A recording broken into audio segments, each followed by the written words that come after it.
The Miami Hurricanes are one of the most historic programs in all of college football, but it has been tough sledding over the last few years. Going into last season, they had fired head coach Manny Diaz and brought in the hometown savior of Mario Cristobal. Combining him with some other great coaches and a potential top 10 pick at quarterback, the Hurricanes had a preseason ranking, were supposed to potentially compete for an ACC title, and at minimum were supposed to get back to relevancy. Unfortunately, the 2022 season was a complete disaster. They ended up missing a bowl game, and there are a lot more questions than answers right now at Miami. In today's video, we're going to talk about how the 2022 season went so bad, go through the preseason, how it went, and the aftermath, and then I'm going to give my thoughts on the program going into the future. But before we get started, if you love college football, be sure to subscribe, leave a like if you want to support today's video, and turn on notifications so you never miss when I upload here. Also, let me know what topic I can cover next down below. Now, let's get started and talk about why Miami football was awful in 2022.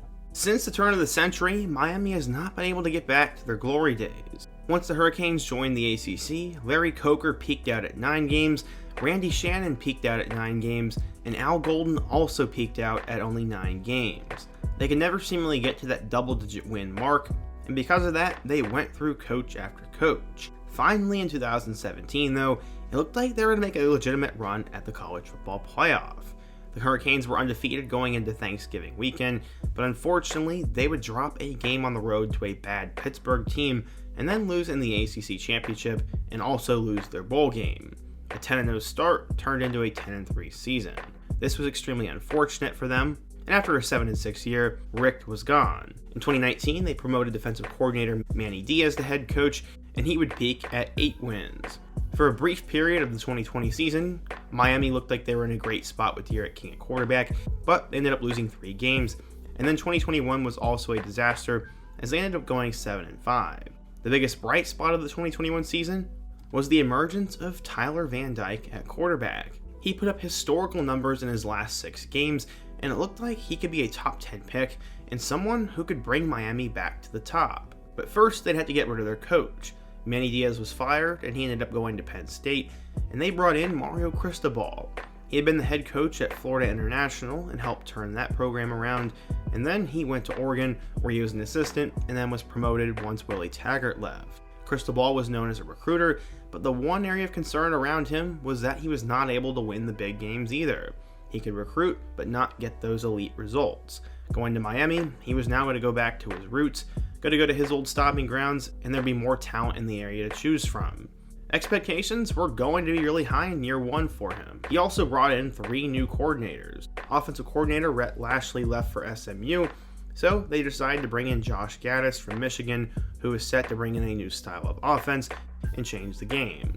They also brought in Kevin Steele as a defensive coordinator, and if you know anything about him, he's seemingly been everywhere.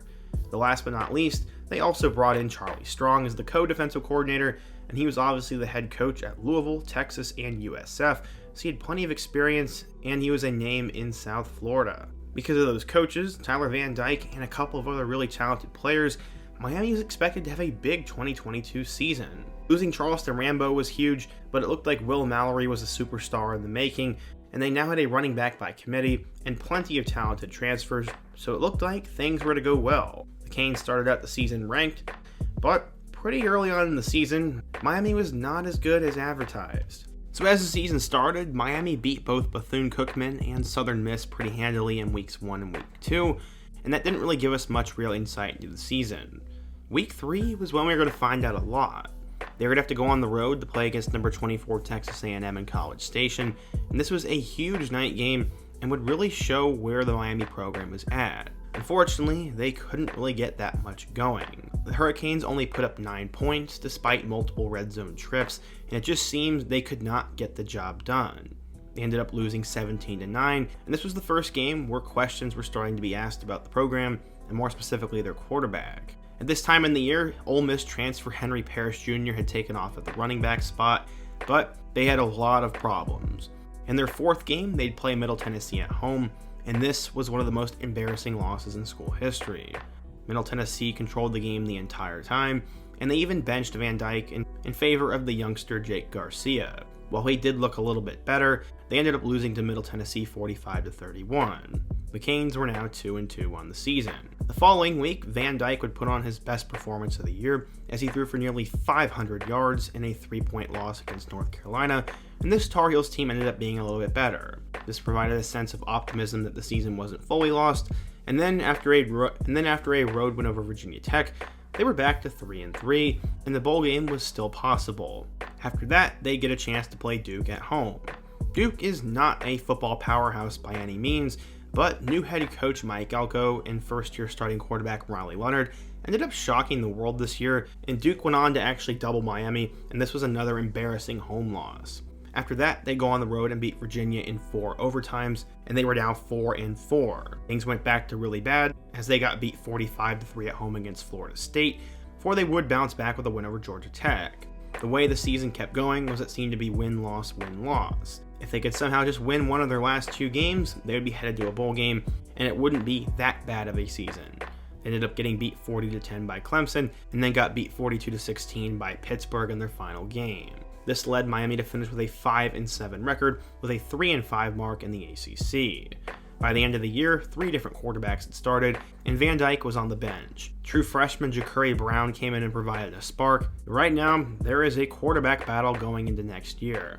Next year's QB room will be pretty interesting, as you will have Van Dyke, who has a high ceiling, you'll have Ja'Curry Brown, who showed a lot of potential, and then you'll have true freshman Emory Williams. Jake Garcia ended up transferring to Mizzou, so it looks like there's a lot to improve upon. The first thing that went wrong last year for Miami was quarterback play.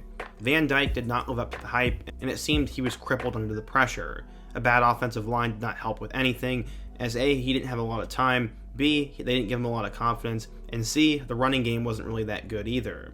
Their top runner, Henry Parrish, had a good first couple of games against bad competition, but ended up pretty much disappearing by the end of the year. Their top receiver was their tight end, Will Mallory, but he only had about 500 yards, so honestly, they did not have a go-to receiver. The quarterback play was bad, the offensive line play was bad, and no one really broke out at running back. Overall, it just seemed that the offensive scheme was very disruptive to the team, and that is why they decided to fire Josh Gaddis after only 1 year. That isn't super common in college football, especially at a school like that, but with how bad that offense was, I guess I can understand why. When you take a look at last year's schedule too, part of the thing that went wrong was they could just not take care of business at home, as you somehow lose to Middle Tennessee and Duke and get blown out by both Florida State and Pittsburgh. It seemed that pretty much everything was a mess for Miami last year, and by the looks of things, their defense wasn't great either. The one thing they have going for them right now is James Williams, who's a projected 2024 first-round pick. And then you have a lot of young players, so all hope isn't lost yet. And what's even better is they brought in 2 5-star offensive linemen, so that should help as well. And they got a couple of transfers that can help right away.